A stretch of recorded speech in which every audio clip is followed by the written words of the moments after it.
దేశ భవిష్యత్తు తరగతి గదుల్లో నిర్మితమవుతుంది అని అన్నాడు మాజీ రాష్ట్రపతి అబ్దుల్ కలాం. స్వాతంత్ర్యం వచ్చి ఇన్ని దశాబ్దాలు గడిచిపోయినా ఇంకా మనం చిన్నారులకు సరిపడా తరగతి గదులు అందించలేకపోతున్నాం. ఈ పరిస్థితికి రాజకీయ నాయకులు, అధికారులు సిగ్గుపడాలి. ఆదిలాబాద్ జిల్లాలోని ఈ ప్రాథమిక పాఠశాలను చూస్తే ఎవరైనా చలించిపోతారు. ఈ ప్రాథమిక పాఠశాలను ఓ షెడ్డులో నిర్వహిస్తున్నారు. అదీ సరిపోక ఓ రేకుల తడకల మధ్య మరో తరగతిని నిర్వహిస్తున్నారు. ఈ బడి దీనస్థితి, ఆ భావి భారత పౌరుల అవస్థలపై బిగ్ టీవీ అందిస్తున్న స్పెషల్ స్టోరీ.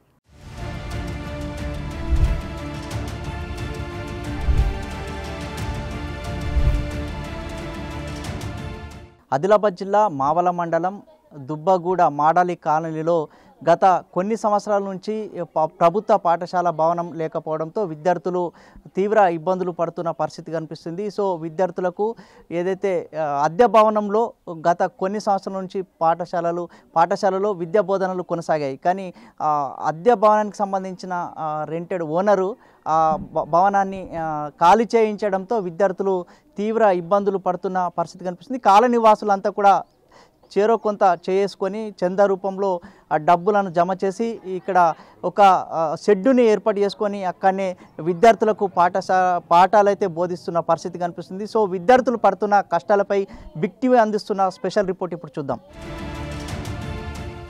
ఆదిలాబాద్ జిల్లా మావల మండలం దుబ్బగూడ దాజీ నగర్లోని ప్రభుత్వ ప్రాథమిక పాఠశాలను ఓ షెడ్డులో నిర్వహిస్తున్నారు.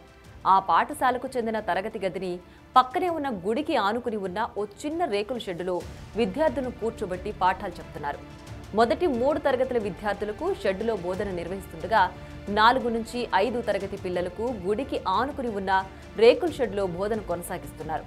ఇదంతా జరుగుతుంది మారుమూల గ్రామంలో కాదు, ఆదిలాబాద్ జిల్లా కేంద్రానికి దగ్గరలో ఉన్న గ్రామంలోని బడి పరిస్థితి ఇది. ఇక్కడి ప్రాథమిక పాఠశాల గతంలో అద్దె ఇంట్లో నడిచేది. అప్పుడు 38 మంది విద్యార్థులు ఉండేవారు. ఈ విద్యా సంవత్సరం ప్రారంభంలో ఇంటి యజమాని ఖాళీ చేయించడం, మరెక్కడా అద్దె భవనాలు దొరక్కపోవడంతో విద్యార్థుల తల్లిదండ్రులే తలా కొంత సొమ్ము వేసుకుని తడికలు, రేకులతో షెడ్డును ఏర్పాటు చేశారు. ప్రస్తుతం 28 మంది విద్యార్థులున్నారు.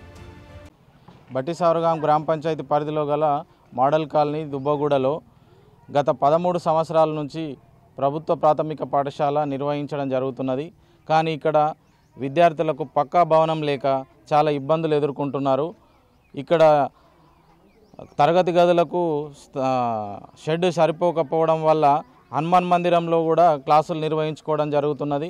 తాత్కాలికంగా అందరూ విరాళాలు వేసుకొని ఒక షెడ్ నిర్మాణం చేసుకోవడం జరిగింది.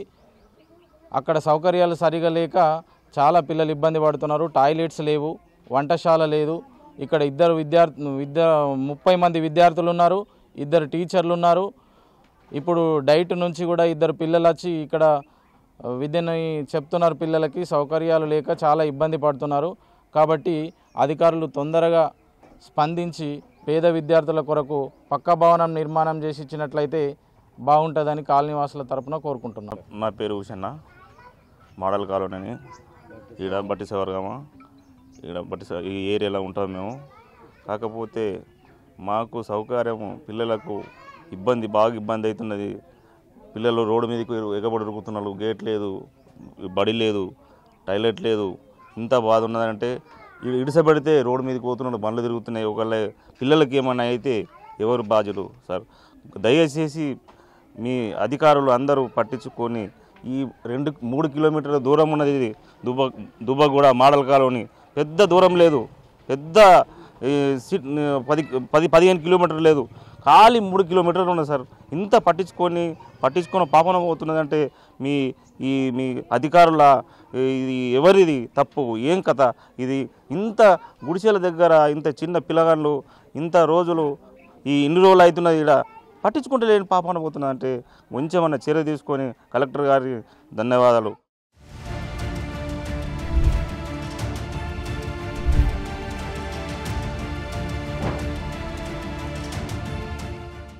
గ్రామస్తులు నిర్మించిన షెడ్డులో అందరూ పట్టకపోవడంతో పక్కనే ఉన్న ఆలయ ప్రాంగణంలో 2 తరగతులు నిర్వహిస్తున్నారు. వర్షాలు పడితే బడికి సెలవు ఇస్తున్నారు.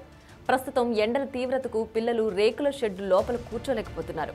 ఉపాధ్యాయులు సైతం ఇద్దరికి గాను ఒకరు దీర్ఘకాలిక సెలవులో ఉన్నారు. ఒక ఛత్రోపాధ్యాయుడు శిక్షణలో భాగంగా పాఠాలు బోధిస్తున్నాడు. పక్కా భవనం నిర్మించాలని తాజాగా ప్రజావాణిలో విద్యార్థుల తల్లిదండ్రులు కలెక్టర్ రాజర్షిని కలిసి వినతి పత్రం అందించారు.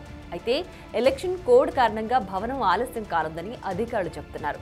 తమ పిల్లలకు అన్ని సౌకర్యాలతో పాఠశాల భవనం నిర్మించాలని విద్యార్థులు వారి తల్లిదండ్రులు కోరుతున్నారు. నా పేరు శృతి.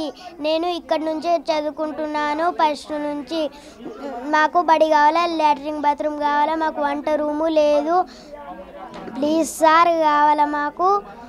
మాది దుబ్బగూడ స్కూల్ కావాలా మాకు. సీఎం సార్కి అడుగుతున్నాను. రైట్, ఇప్పటికైనా ప్రభుత్వం వెంటనే స్పందించి ప్రభుత్వ పాఠశాలలో చదువుకుంటున్నటువంటి విద్యార్థులకు భవనాన్ని ఏర్పాటు చేయాలని చెప్పేసి స్థానికులు అయితే డిమాండ్ చేస్తున్నారు. కెమెరామెన్ భూమేష్తో సాయిలు, బిగ్ టీవీ, ఆదిలాబాద్ నుంచి. For more videos like this, subscribe Big TV channel.